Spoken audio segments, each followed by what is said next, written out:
What's up, everybody? My name is Brandon. This is the the City ST show. Last time I said STL City ST show too, it's just the City ST show. We're going to talk a little bit about the kind of disappointing loss to San Diego and a little bit about the game tomorrow night against Sporting Kansas City. How important it is for the City ST team to get a win is as important of a matchup as this is and whatnot on tonight's show. I have Jeremy as our guest this week, so let's get started. Yeah, thanks for first Sorry. of all. You're good. You're good. No. All right. Hey, no. Oh, good. Didn't think about the intro. Hey, so no, thanks for having me on first and foremost. Excited to talk City. Let's, if you're ready, we can dive on into it. It's a game of two halves on on the weekend. If you think about it, the first half, I felt City dominated most of it, leading 8-1 in shots at the halftime break. I want to back up though. So starting lineup for the game, just to kind of set the table a little bit. A lot of folks were hoping Roman Berkey would be back. Wasn't in the lineup or in the squad for this one. Ben Lunt in goal again. Then from there was Conrad Vollum, Tomas Ostrak, João Klaus, Josh Yarrow, Marcel Hartl, Akil Watts, Kyle Hebert, Timo Baumgartel, Cedric Toyshirt, and Giannis Horn. Rounding out the starting 11. A lot of familiar names, a lot of guys who had played minutes midweek in the U.S. Open Cup game, the win against Union Omaha too. Right. Yeah, it just seems like the excitement around Berkey's return is there, and it sounds like he's going to play tomorrow night, which is a positive sign. The City's starting to get a little bit on the healthier side of things. You look back earlier in the season, you saw this laundry list of an injury report.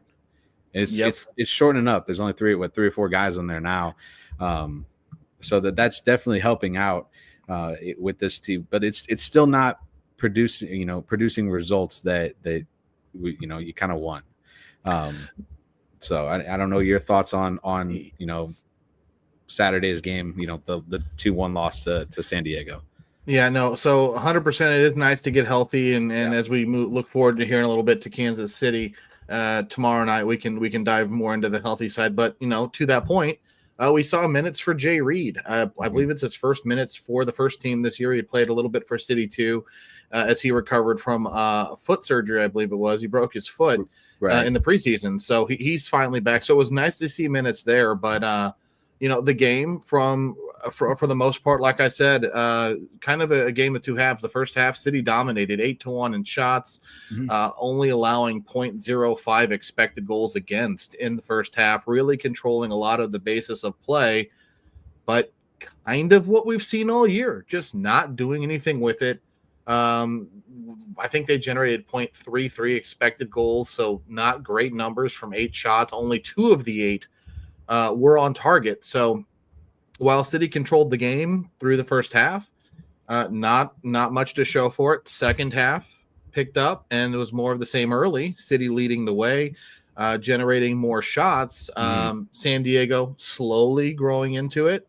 And really what, in my mind, changed the entire game is the substitutions. The 72nd minute, we saw a triple substitution from City. We saw Jean De Silva, Simon Betcher, and Jaden Reed all come in. Tomas Ostrak, who was really the standout player, in my opinion, for the on the night for City, leave, along with João Klaus and Giannis Horn. And then from there, San Diego just dominated, getting 8 shots in the next 10 minutes, including 2 goals from that point. So, I'll let you jump back in and apologize there. But yeah, that's kind of where we're at. That to me is where the game shifted. Right. Yeah, and I was listening to the little press conference today with Marcel, and he talked about we played 80 minutes of a good game, but it was the 10 minutes after that 80-minute mark that at least 10 minutes in the game, in the 90 minutes, 10 minutes of that game is where you saw some struggles. Why do you think that's the case? That City struggles to finish, not just games, but just chances overall? Like, we've kind of seen it all year that they get a lot of scoring or shot attempts on net and on goal, but they're just not going in the net. I think there's a combination of factors in play. Specifically in the San Diego game, that 10-minute drop. I'm just going to attribute that to just poor man management from Olaf Melberg. And I'm going to be honest, he's forcing guys like Jean de Silva. He's a winger. He's playing him as a center defensive midfielder, setting him up for failure. He's putting guys in spots they shouldn't be asked to play. And I don't know. And I will even say this much. Olaf at the press conference today, today I think it was, Matt Baker from Flyover had asked him, hey, have you thought about changing your tactics? And he finally said, you know what? Yeah, I could do better.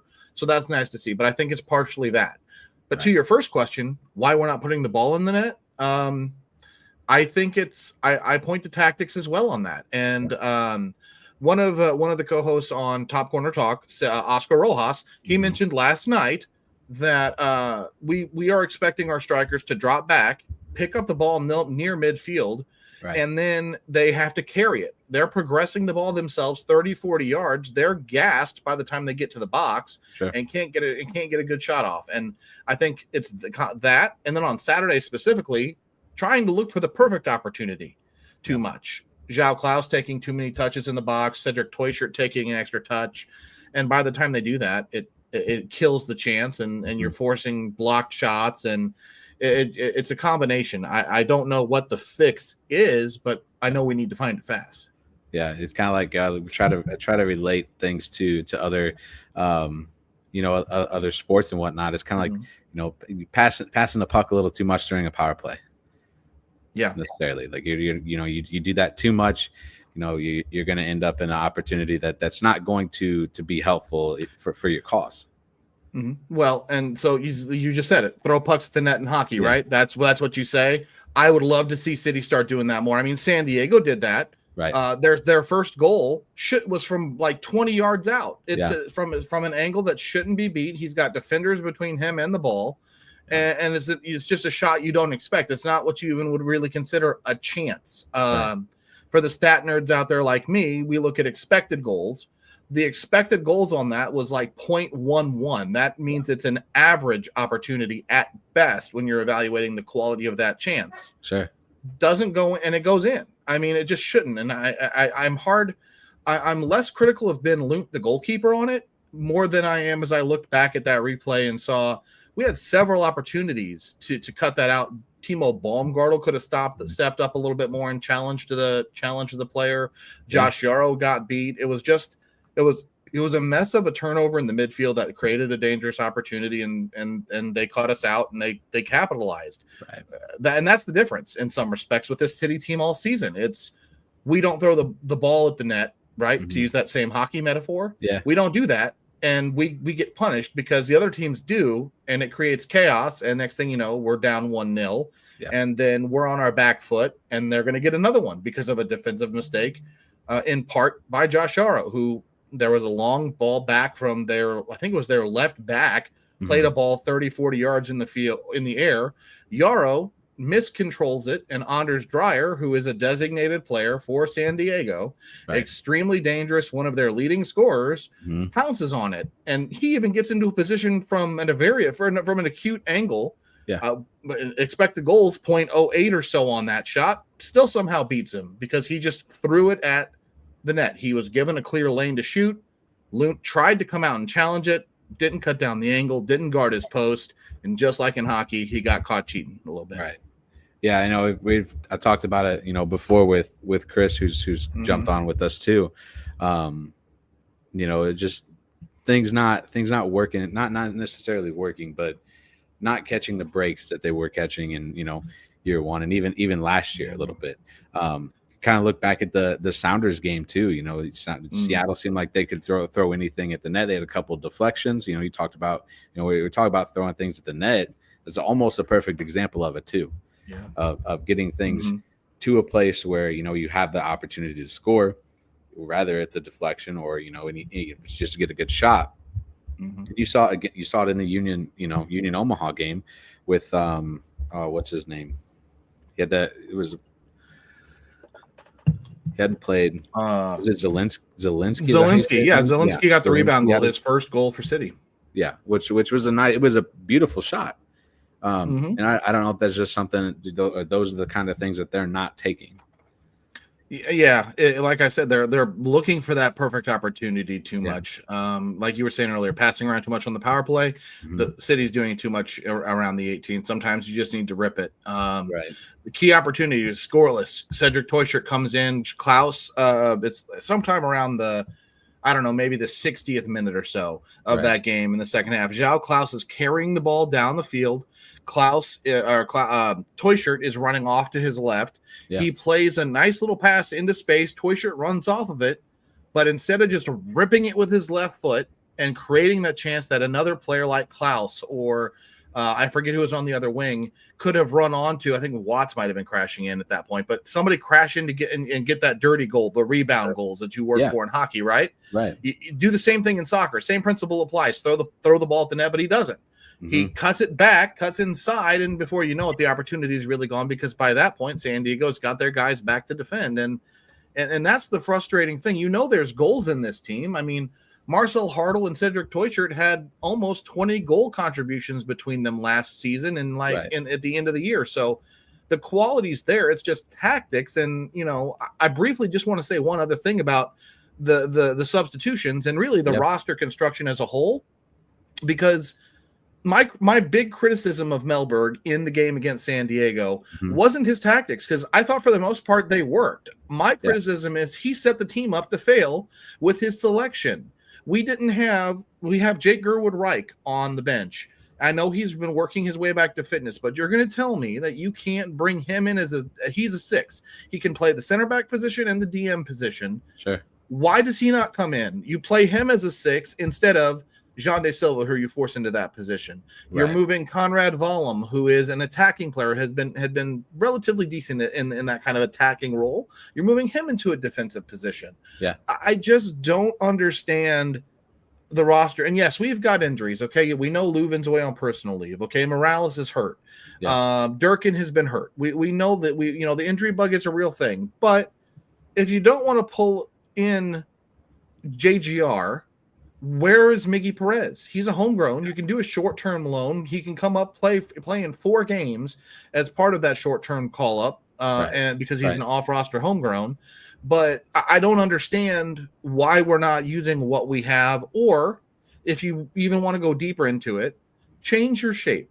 Because Mellberg was touted when he got hired as the manager who knew how to make adjustments, right? Yeah. That's what Lutz and Diego said. He's got a plan A, B, C, D. Change your shape for different teams. Yeah.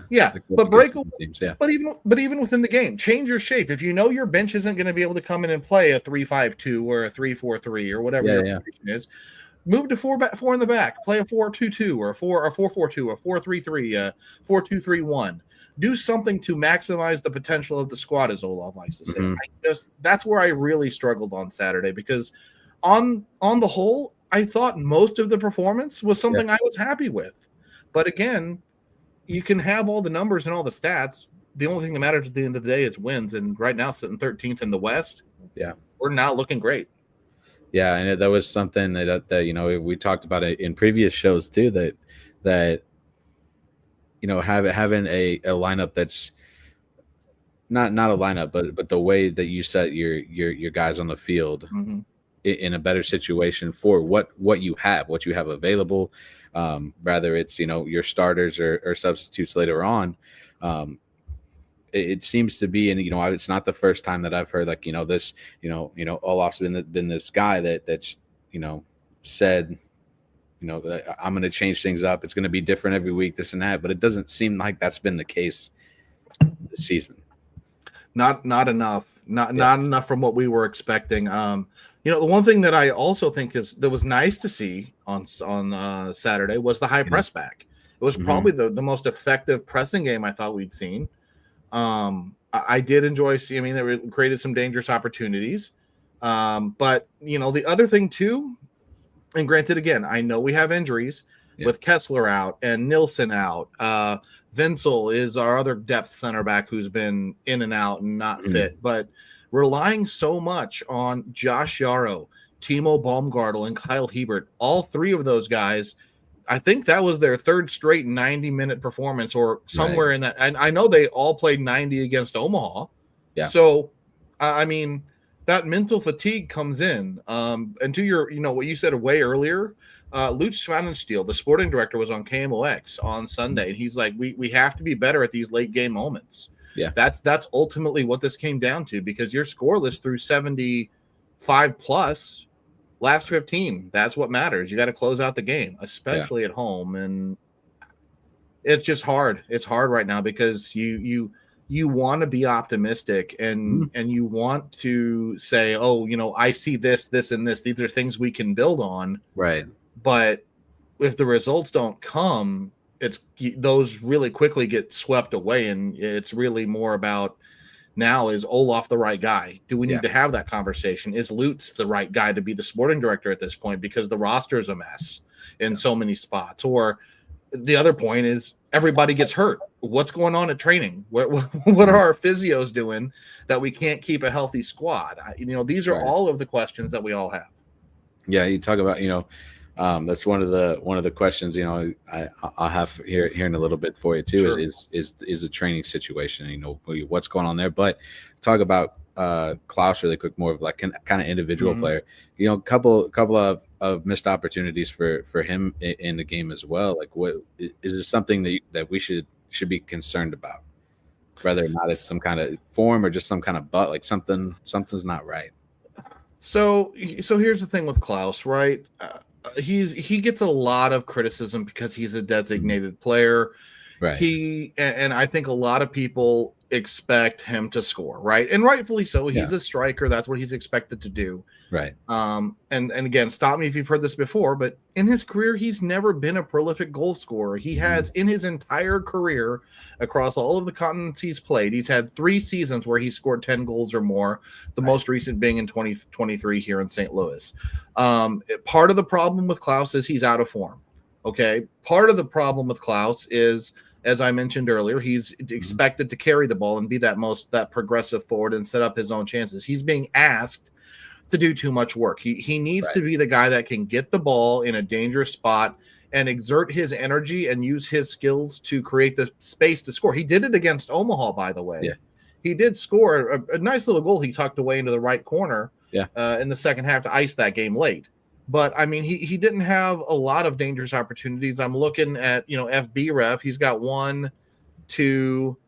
He had his most dangerous opportunity. He had one really, really good opportunity with 0.22 expected goals in the second half, and he headed it down, and it bounced off of the ground and over the bar for a goal kick for San Diego. So he had a couple moments, but I think it's confidence and I think it's service for Klaus. Yeah. And I also think, for me, and I will straight up admit, I'm probably more of a Klaus apologist than I should be, but I appreciate what he does off the ball more than anything. He uses his strength that he has and his speed to create so much more space for everyone else that's out there. And people don't want to pay attention to it because he doesn't have the goal numbers. And while I admit, the goal numbers are important, especially when you're a designated player making over $1 million a season.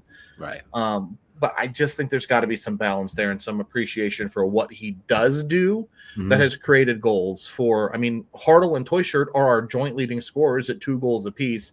And I'd say that's in part due to the space Klaus creates. Right. Yeah. So he's more of your playmaker necessarily than he's a goal scorer. It's more of so like a false 9, right? He's your big hold-up player who should be expected to hold the ball up and then lay off a quick little pass somewhere in a dangerous spot for a running, attacking midfielder or a winger coming off of him off to the side, a Pompeu, a Hartle, a Toyshirt, a Silva. That's what made Hartle and Toyshirt so successful last year when we first brought them in.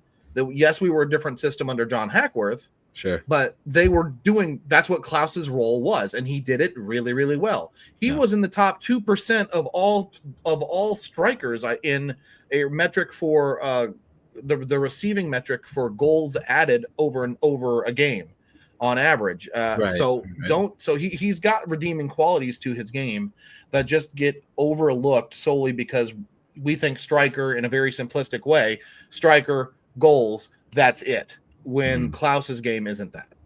Right. At least not my opinion. No, yeah, it makes sense. It makes sense.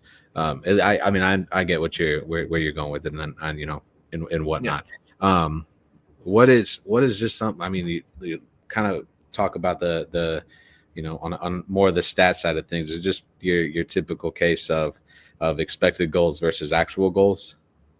Yeah. So, I mean, if you look at Klaus for the season, Yeah. I mean, okay, so just on a wide level, City it has a crazy difference Yeah. for Yeah. Yeah. expected goals versus what we've actually gotten, Right. right? Yeah. We can move on from Klaus and just kind of talk No, but just I city in mean, general. But yeah. but he's a great example though. I Yeah. mean, Klaus's expected goals on the season, um, if I can quickly navigate there. Yeah. So Klaus right now has well, his expected goals is 2, and he's got 1. So he's underproducing by a goal. Right. Simon Betcher is his expected goals on the season is 2.5. He's only at 1.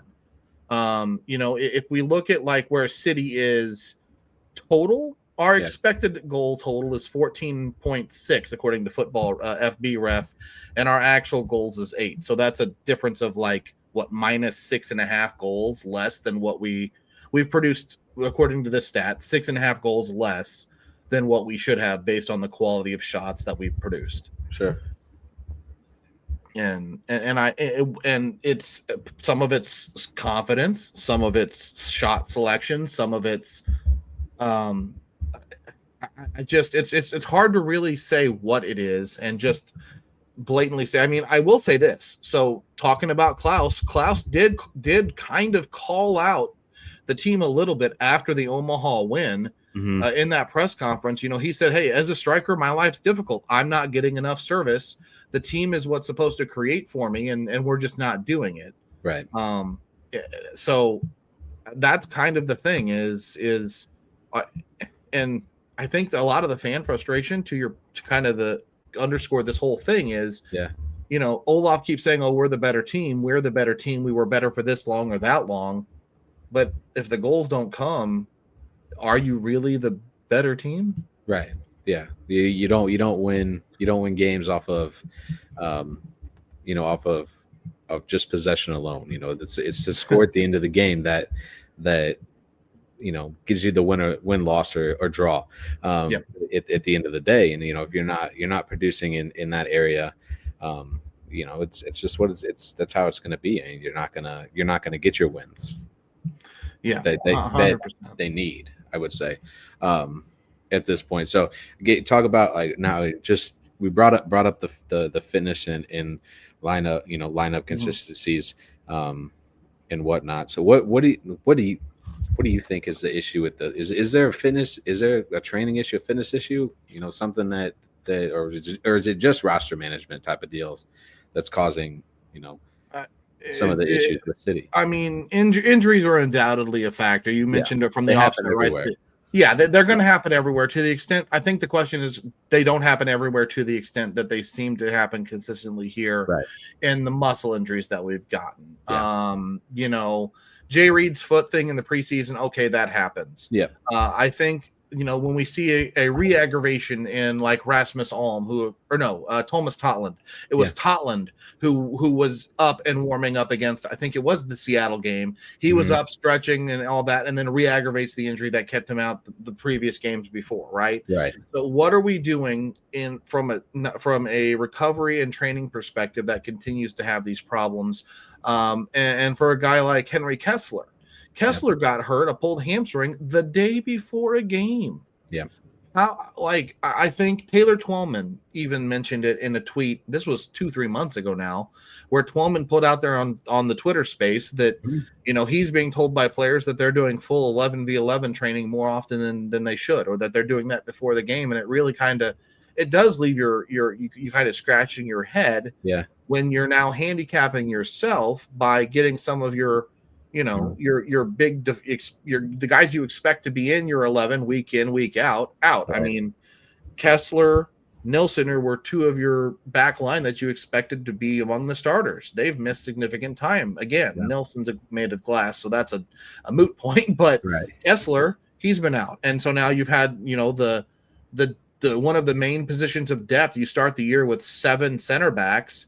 And due to the fact that you don't have, so again, and this the transfer window just closed, right? A Mm-hmm. few weeks back. We knew we needed wing backs, and we didn't go get one. We knew one months ago, and we still have not addressed that problem. So what have you been doing? Well, the center back depth that you had, you've now had to move elsewhere. Giannis Horn, he's now a left wing back. And granted, he can play the role and he does it well. But now you're left with, okay, you go into the season with Kessler, Nilsson, Baumgartel, Horn, Yarrow. Let's just say those 5 to start, right? There's 5 center backs. Well, Nilsson's out, Kessler's out. So now you're left with 3. You've got Horn, Baumgartel, Yarrow. Well, they're all playing elsewhere. Kyle Hebert would be in that mix. He'd be your 6th. Where is he? Right wing back sometimes. So you are handicapping yourself by taking your depth options and having to play them in other roles because we are either too stubborn to pull up our kids, and not that I want to rely on our kids from City 2. Yeah. Or it's poor roster construction from Lutz, and I'm not afraid to say it because it is what it is, right? You got to call, you got to call it as you see it, and that's what I'm doing. So those are my biggest things. Injuries have not helped, but because of the reluctance to either play your City 2 guys, I mean, Zielinski, granted, again, not that I want to see him week in and week out, but he certainly earned a look, and I'd rather see him in the right wing back position to start a game, start him against San Diego, put Akil Watts as a center midfielder because that's in my mind where I think he's better, right? Or leave him on the bench so you have a sub to come in so you don't have to put Jean De Silva in as a 6 later in the game. Like, there's so many ways you can maneuver these rosters around and use your players, and again, it's down to injuries, stubbornness of the manager to change tactics, roster construction, and all of the above. That's I could ramble about it, but that's what I got. Yeah, no, I mean, I get that. It seems like it's not necessarily. I mean, we've mentioned injuries. Injuries happen. They happen everywhere. They happen, all the time. So what it sounds like to me, more from the outside perspective, it is a roster management issue more than it is anything. They're not putting guys in a position that they need to be to succeed. Yep, is where where I kind of see it. Well, and I just think part of it, but it all goes back in a circle, right? Because you don't have to put guys where they're not going to succeed. If you figure out, do we go get somebody new in the transfer window? Yeah. Or, and to that point, we did business. We sold Indiana Vasilov for $1 million. We've got $1.9 million in general allocation money. Granted, historically, the team has always seemed to overvalue the summer window more. And I get that because that's really when your European transfers and moves can happen to get moves from outside markets. Right. I do understand that, right? But there's got to be, especially with the new cash transfer rules in the MLS, there's got to be a way to do something to make this team stronger, especially when you know where you're thin in January. I mean, because in the transfer window, we brought what do we bring? We brought in Conrad Vollum and we brought in Timo Baumgartel. You're not going to play Baumgartel anywhere but in the center, in the back line. Right. And Vollum is flexible. He can play anywhere, but according to Olaf, he's supposed to be playing in the center of the field anyway. So we've been misusing him. Yeah. Out wide, even though he's been really effective there. So I don't know. I don't know if it's a case to put a bow on all of it. Is Olaf still just learning this team, and is it just taking longer because of the injuries? Not to give him an out and just give him the excuse, but I don't think you're at a point anymore where we can just say injuries aren't a problem. Yeah. I mean, you mentioned that they're a thing. They're going to be there no matter, no matter what part of the season you're looking at. Especially, I mean, soccer it's a pretty grueling sport. Especially if you haven't played it before, it's a lot tougher than it seems to be out there for 90 minutes. Up and down. It can be a lot. It's a lot on your legs, and it's a lot just in general. Mentally, physically, it's a lot. And I forgot which way I was going with that question. The next question, but I asked Chris. I actually remember what it is now. I asked Chris the same thing, like how short or how long of a leash does Olaf get as the manager of the team or the head coaches of the team? That's $1 million question. Yeah. If you ask the fans, well, so here's the thing: if you asked the fans yesterday, they would have said if we lose tomorrow, he's out. what I'm What I going to hear. say though, Yeah. he's not managing tomorrow now. He's suspended. I heard So I does he saw get that. so does he get a stay of execution Right. even if we lose because he's not managing? This is what I would say. My answer to that would be no, because Yeah. he said today, I'm not going to be on the touch line, but I'm basically still going to be coaching because as Rudin Valentich, who is going to be on, and don't ask me to say that again because I'll butcher it if I try. If he's on the sidelines, but he's just going to be doing what Olaf tells him to do. Right. It's not like this guy is going to come in as the assistant and say, "Oh, nope, I'm doing my own game plan now." That's not how that's going to work. So if we get run out of our own stadium or embarrassed, if he's not out, I'm going to tell you that seat is essentially going to be scorching because we will be 13th or worse in the West. We will have dropped both games against our biggest rival. And the fans, they were booing after the game against San Diego. They were booing at the game in Kansas. I was there for that one. And God, the Boo Birds and the Boo Birds will be out if we do not win tomorrow. So I think Olaf's on a very short leash right now. Yeah, especially at home.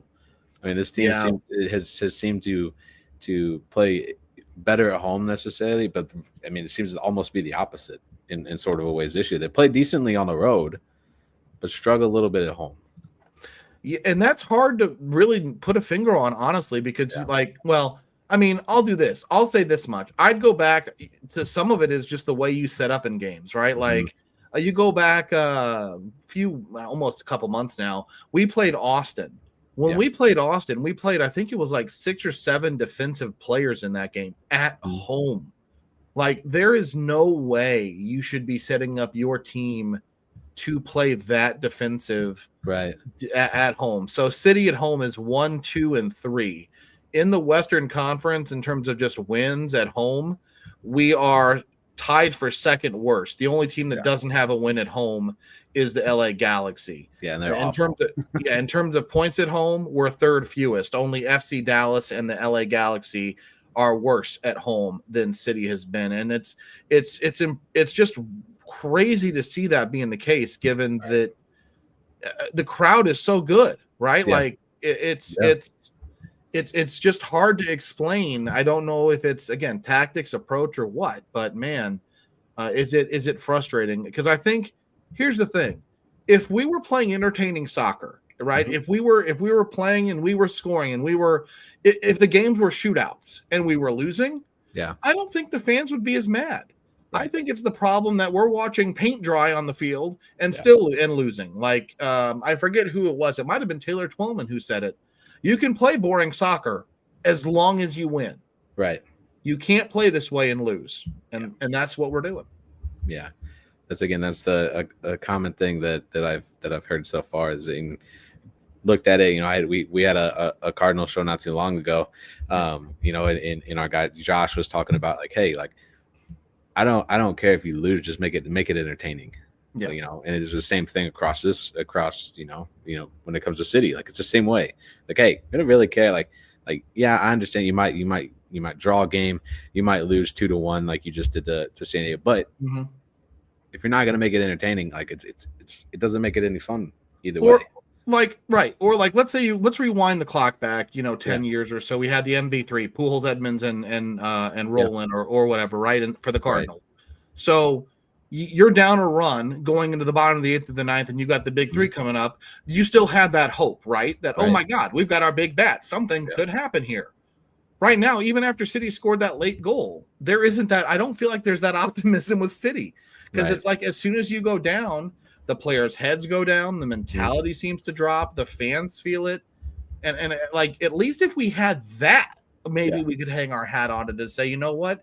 At least we still have that blue collar, never say die, always be scrappy, always fight to the final whistle attitude. And there hasn't even been enough of that yet. And so there's just something missing. And maybe it's Berkey, right? Berkey's been out since what's he missed? 8-9 games now, maybe more. So maybe that comes back, as Lutz said on KMOX on Sunday. We're going to have that guy who can go out and know when to yell at not yell, but talk to motivate other things. To do that with the other players and know when to criticize. Right. Is that and I don't know if that's been missing or what. We'll see. we just got to figure it out. Mhm. It's because it's getting late. We're almost a third of the way, or a little more of the third of the way through the season now. Where that, like right now, the gap to the playoffs is 6 points, 2 Yeah. games. That's fine, but with fixture congestion coming up, we've still got 3 games in the next week now. Basically, we've got tomorrow, Saturday, next Wednesday, next Saturday. Um, it's going to be a grind for City, and we've got to Yeah. figure this out. Yeah, it's again, it's like, it's a lot. It's a lot of games in a little bit of time. Um, when we talked about the show, or when the show last week, it's like, was it 3 games in 14 days or 13 days or something on Mhm. that order? That's a lot. That's a lot. And you're asking guys to play 90 minutes, in that stretch every single time. It's gonna be a little bit of wear and tear, on your guys at some point. Um, kind of moving on to the Kansas, Mhm. the sporting game here. You get a nice we do get a little bit of a start to the I-70 kind of rivalry with this one, and obviously the Cardinals in Kansas City this weekend, um, Mhm. as well. But how does City kind of mentally reset for this game when it's a quick turnaround against your rival? Kind of mentally reset. How do you think they do that? So I think it's they have to look at the positives a little bit, right? So look at the first Mhm. 70 minutes of that game. Say, man, we did this, and this, and we have to focus on that. Yeah. I think that's the first thing. I think the most important thing is the recovery, though. Like so going all the way back to where you were talking about our injury list, Hmm. it's much better, right? We Yeah. heard today from Melberg that Nilsson's going to be available, Kessler could be available, Hmm. maybe Durkin's available. None of them I expect to start, but Right. at least if they're able to come in and provide 20, 25 minutes, maybe that's still a good spell for your guys that you're probably going to run out, because your back line's still probably going to be Baumgartel, Hebert, and Yarrow or Right. Horn, depending on how you set up. But they've got to kind of do what Ted Lasso said, right? Be a goldfish, right? Yeah. They've got to put that game out, quickly turn the page, try to build on. We looked good against Omaha, which, Mhm. yes, they look good, but perspective, it's a third tier club. Yeah, it's So it's kind of expected that they would well, perform well against them. I want you. They should have performed better, but Better, that's a whole other yes. Yeah, conversation, right. right? So take what you can from San Diego, move on, and Yeah. understand you have to win this game. There is no alternate. Like that. And Hartle said it today. We've got to win it. The fans Mhm. deserve it. It's time to do it for the fans, which is great. But you have to. This is a must-win game. It's a non-negotiable, as Lutz like to say about Olaf's hiring. There are non-negotiables for City in philosophy. Yeah, Losing to Kansas City at home is a non-negotiable. It can't happen. right. And so I think it's just you've got to find a way to motivate the guys. They've got to come out hungry. They've got to come out and make a statement. I think they need to come out strong, be aggressive in the press early. They really need to set the tone. We can't come out and go back on our heels. We have to Yeah. come out with that attack mentality and kind of be those kind of ruthless dogs that Mhm. just go for it. That's Yeah. what we've got to do, in my mind. And the question is, can we do it? I think we did a decent job against San Diego, so I think it's something to build on. But Okay. that's what I think we have to do for that game tomorrow night. It's quick turnaround, but it's got to happen. Yeah. So before we move on a little bit more into this, do you have a question? Is to see you guys really seeing a change being made if City were to lose tomorrow night? So Dan, man, let me tell you, do I think Lutz will do it? We did, Carnell didn't get a short leash or a long Yeah. leash. He lost a bunch of games. I think they had been winless for 6 or 7. The most recent before his firing, they lost. They blew a 3-goal lead in Vancouver. He Yeah. got fired 2 days later. If we lose in bad fashion, if we get blown out, or it's just not a close game, we're frankly embarrassed. I could see it happening. I don't know that Lutz will, because I think Lutz is still Team Milberg. I think he thinks there's things to build on, and I think he's willing to give him a little bit longer of a leash Mhm. because of all of the injuries. I think it's still much of the conversation being, we need to see what this full team can do when healthy, because we haven't seen it completely. Right. So do I think it happens? No. Would I mind if it did, if we lose in bad fashion? I wouldn't be mad if it did. Yeah. but I don't Yeah. think it will happen. I don't necessarily know if they would cut him that quickly. It's Yeah, not even been, not have a full year. Again, don't want to necessarily throw the whole injury thing in there, but I mean, it has to play a little bit yeah, into it as well. Um, it looks like, yeah, the next three, you know, this year, the next three are on the yeah, road. You get at Minnesota back to back, yeah. against Minnesota, and then you're at Colorado as Yeah, well. we've got the Minnesota U.S. Open Cup game Mhm. on the 17th, the league match on the 21st, and we're back out in Cronkyville against the Colorado Yeah, Rapids. The right. one thing too to think about with Melberg and this whole transition as well, and I kind of equate it to what I've seen in European soccer a lot with Manchester United. That's my English team that I follow. Yeah, Um, you bring in a new manager, they typically get at least one transfer window, one full window to mhm, look at and bring in players that fit their system, right? They'll right. have their targets, they'll go out and then they get to integrate those. Yeah, That's what we saw when United brought in Eric Ten Hag, and then they evaluate the results there. So I think that's a fair point to what you said. Will it happen? I don't know. If the goal, I think it comes down to this: if when Carolyn Kindle, Lutz Pfannenstiel, and Diego Gigliani have all said all season long the goal is playoffs, if we aren't anywhere near it, what are we doing? right. How serious are you about that? Because if you're Yeah, serious, then maybe that's a real conversation and a real possibility. But if it's just lip service, he'll still be here at the end of the summer. yeah, yeah. I don't know if that's a thing that they would do. I think um, Mm-hmm. it might disrupt things a little more than, be more of a negative than it would be a positive, with even with the way the seasons went. Yeah, and the other thing too, and again, I don't have inside sources, but I'm going to say Right. this: there's been speculation that a part of Carnell's dismissal was him losing the locker room and the Yeah. locker room turning against him. Right. So far, and even as recently as earlier this afternoon, Marcel Hartl said the team is still together. They're still a tight group. Yeah. So I don't think Melberg's on that front losing anything. So if that's, to me, a stark contrast from what we heard when Carnell was let go. So, Right. I'm almost inclined to kind of backtrack and agree with you and say, you know what, he's probably here no matter what. Yeah. Yeah. Which it's what it is. You don't have. Sometimes you're not going to have successful seasons, and it's just kind of what it is. There's nothing. I wouldn't say there's nothing you can do about it, but it's a, like it's you do you want more positives in the end of the day, end of the season, than negatives? And I don't know if letting him go at this point of the season would be a positive for and where do you go if you do? Right. What like you spent the better part of, since let's just say January to now, so 5-6 months, Yeah. building something under him towards his vision. What is the plan if you let him go? Are you going to go back to Hackworth and flip back to a 4-2-3-1, a whole different system, which, by the way, we leaked goals in last year? Yeah. So what is the plan? What is the real vision and commitment to that plan? That's what we're going to find out when we see what happens with Melberg over the next few weeks. I think here's the thing. If he loses to Sporting Kansas City, it's going to get hot.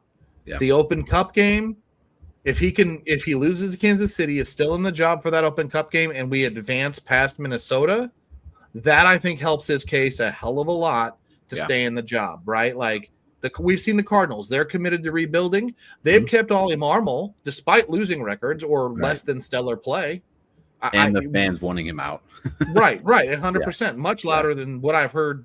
So, I mean, I've heard plenty of Olaf out, but that's the comparison I draw. If you're committed to what you're doing and you think you've got the right guy, you stick with him to get the result until finally you're backed into a corner and have to make a decision. And I don't think City's quite tightly backed into that corner just yet.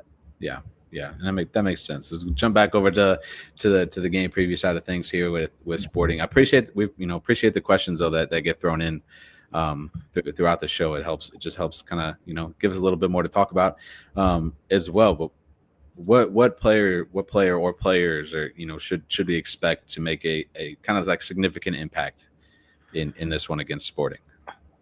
So so the player, so I'll give you players on both sides to I would watch. say, yeah, Okay. both sides is fine. Yeah, let's talk both sides. Sure. So I'm gonna start with the visitors, just Kansas. So Dejan Joveljic, Yeah. who is a striker for Sporting Kansas City, he scored 2 goals against us in Kansas City. Hmm. He leads their team with 5 goals. He's the first one you have to watch. The second one for me is Daniel Shallowy. He has Yeah. 4 goals, their second leading scorer. He is a menace on the wing, and he will test our defense. Those are the two for them that I think City is going to have to watch the closest. Yeah. I think for us going the other way, I will say this: if we can put the ball on net, Kansas's keeper hasn't been super solid. Yeah, he has 2 clean sheets. Sure. He's only got a 62% save percentage. Right. So he will let in a goal here and there. So if we can get a Toyshirt, a Klaus, a Betcher, and I'd almost watch for a sneaky Betcher start in this one, just because Klaus has been running so much lately. We may look to play quick and fast, and with Betcher's athleticism, that may be what happens to start at least. Yeah. So if we can get into those positions and test John Polskamp, I think that's going to be a big thing. I also think, obviously, you can't not talk about Berkey being back, right? Yeah. Your captain, your voice to lead the team, and his distribution. Part of what led to the first goal against San Diego was a bad pass from the back from Ben Lunt. He quickly played a ball to Hebert. Hebert was under pressure immediately, played it forward to Silva, who lost it right away, and it was a mess. Sure. Berkey's distribution, he's much more calm on the ball. His days in the Bundesliga with Dortmund really, show what he can do in that area as well. So I think for me, I'm going to watch Berkey. I'm going to watch Berkey. I want to watch Pompeu. I think Pompeu's getting a start. And I'm gonna go sneaky and say I want to watch Simon Betcher, because I think there's a high chance we could see more minutes from Betcher in this one. Yeah. It seems like they need to kind of give guys a little more, take some of the relief off of, or give some of the relief to from Klaus and from the back line, like you mentioned. It's played a lot lately. Yeah. So, yeah, I mean, 90 minutes consecutive matches for almost all three of them that I would expect to start. Yeah, it's a lot. So what kind of, and I don't know how how in depth you want to get with the Sure. question or whatnot, but what kind of strategy, rather, we can talk both sides, or we can just talk City side, but what kind of strategies do you think each team or City will kind of use to gain advantage in this one? So the one of the big things for me with Kansas City is they've scored more goals than City, but their open play XG is actually lower than us. So I'm watching for set pieces. I'm watching for the teams that want to capitalize on those moments, those key moments in dangerous positions. That's one place where I'm really watching for this game. Sporting has not been good on the road. Looking at their record, they've only got 1 win on the road.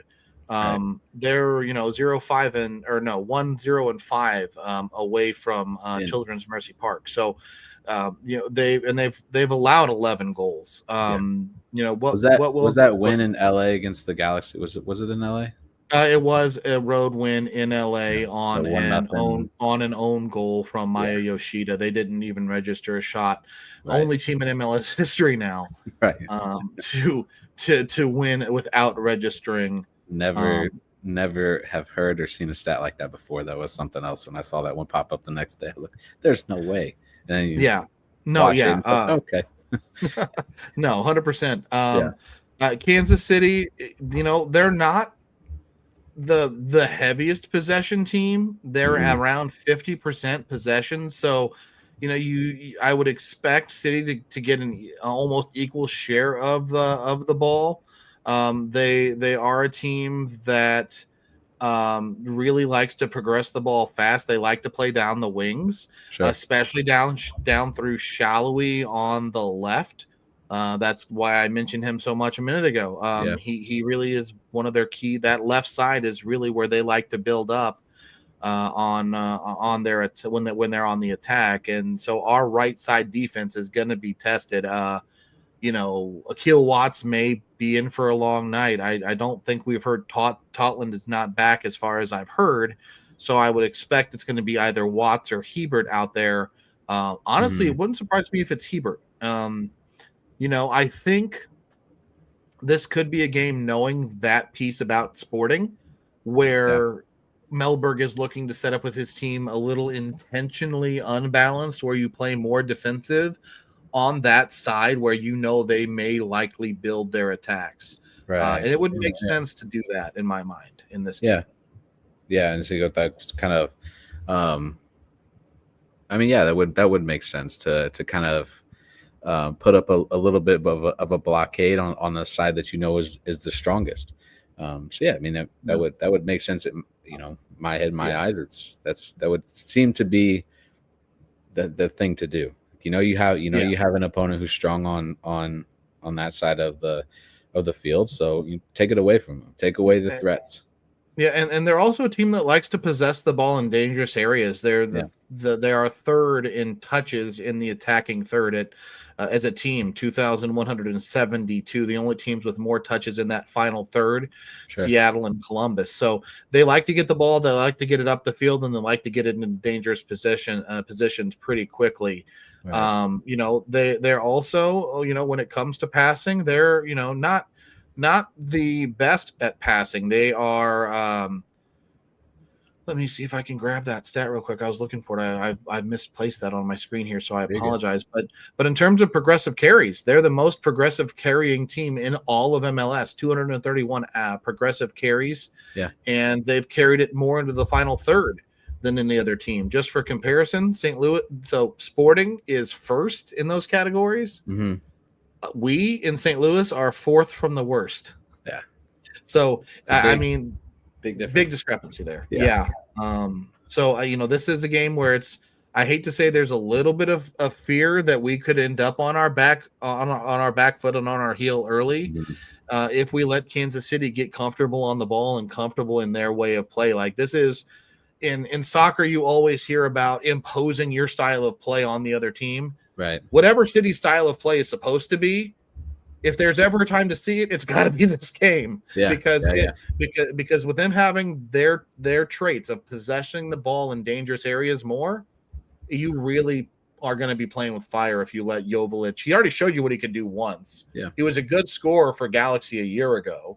And then you add in a guy like, Shallowy. They've got weapons and they will test you and make you pay. Right. It just puts you in a spot where you can get behind the 8 ball really quickly. Mm-hmm. If you let that stuff happen. So importance of this game, with it being a rivalry game. I don't know if it's the last time they play one more time.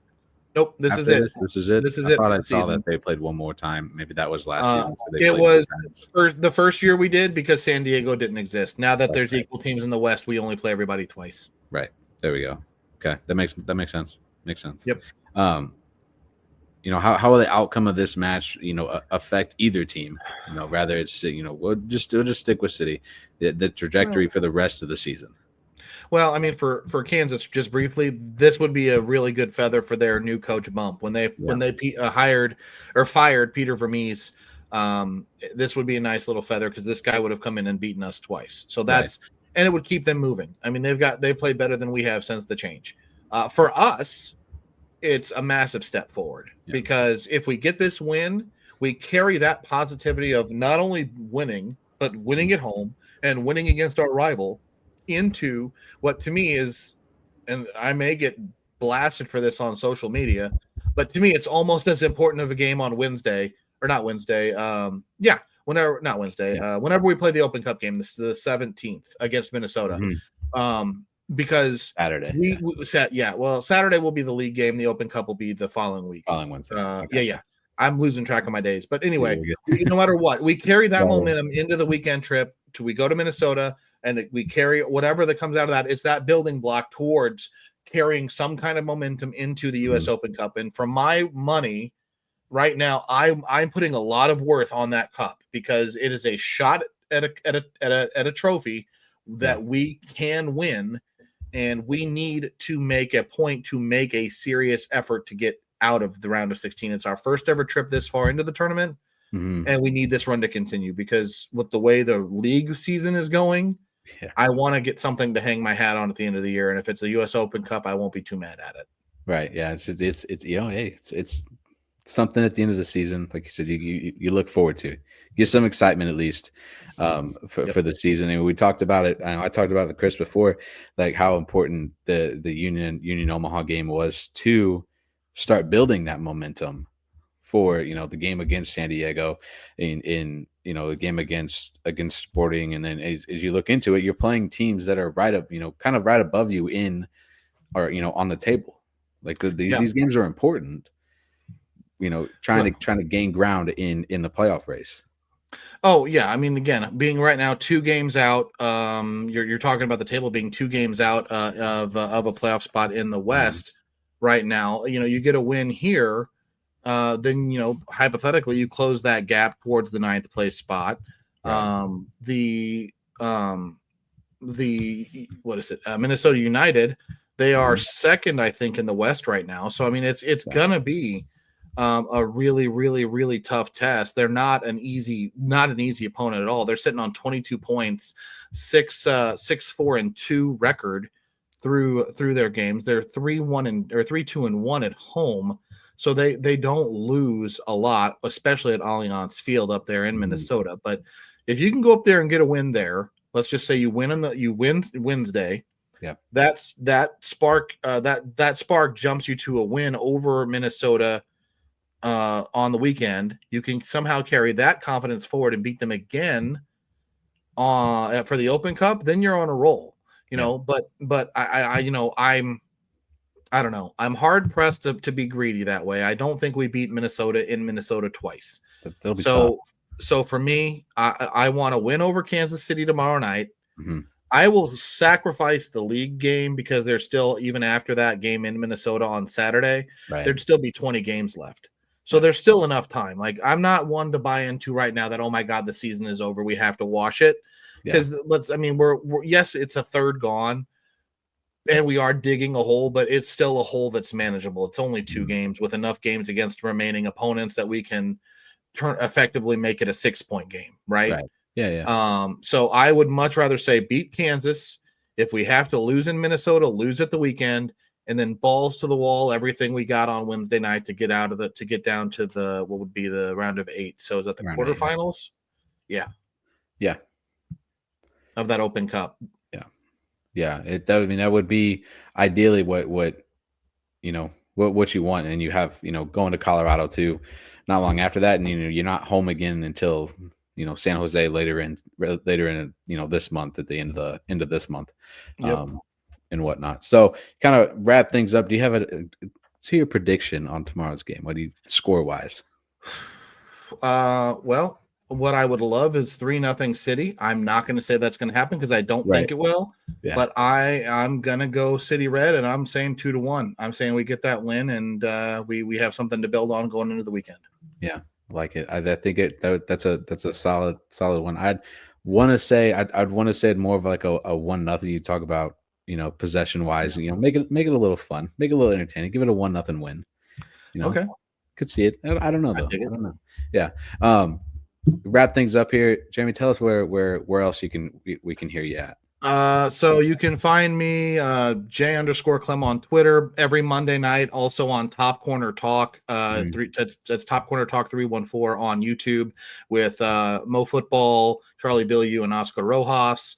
Also, I write for Lighthouse Media. So lighthouse.media is the website. Generally try to get preview pieces and recaps up for most games. Occasionally have enough time to throw in an extra takeaway from each game or something. But those are the places you can find me. And again, thanks for having me on. This is a lot of fun. Always love talking Sid any chance I get.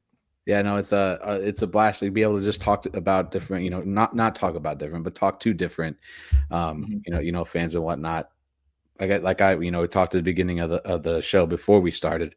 I don't necessarily get the opportunities to go to the games as much as I would necessarily like to.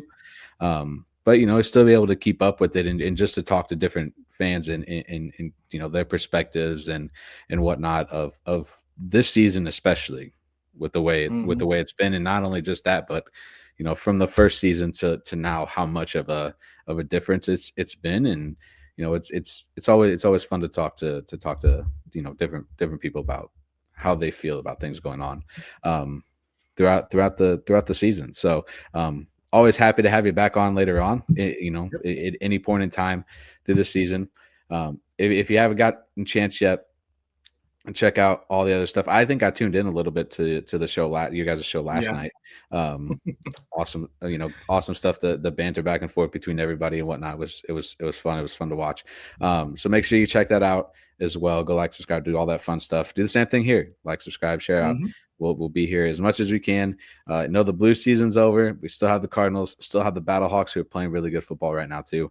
And hopefully we'll get a win tomorrow night against Sporting KC. And other than that, thanks for tuning in for the people who did tune in, and we will catch you on the next episode of the City SC Show.